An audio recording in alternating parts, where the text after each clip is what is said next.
Christopher Reeve understood that Superman should always be viewed as a friend. And then specifically, when you talk about Superman, you're talking about someone who is supposed to be an inspiration.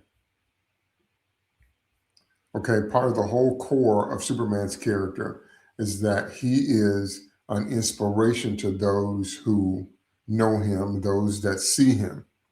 Now, Christopher Reeve had it right on multiple levels. He didn't just have it right on a visual level, because we've had other actors that look like Superman. Brown and Ralph looks like Superman. You know, Dean Cain played Superman. So they got the look. You know, Tom Welling played Clark Kent. You'll never get me to say he played Superman, because he didn't, and he says he didn't.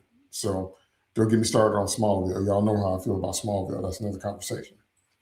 So it's not that we haven't, the first one, Kirk Allen, George Reeves, the biggest name before Christopher. So it's not, I'm cold, sorry. It's not that we haven't had other people play Superman, but Christopher Reeve's version, Christopher Reeve understood the mentality and the mythology and the purpose of the character. Christopher Reeve understood that Superman should always be viewed as a friend. That's why in the first movie, when Lois Lane, after he saves her from the helicopter crash, Lois Lane says, "Wait, who are you?" And he turns around and smiles and he says, "A friend." And there's an interview, you can look it up on YouTube, of Chris Reeve talking about Superman should be a friend.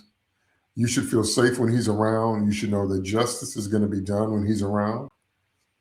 Christopher Reeve's version of Superman set the standard, and it set the bar for the portrayal of the character, not just because of the visual, although he nailed the visual.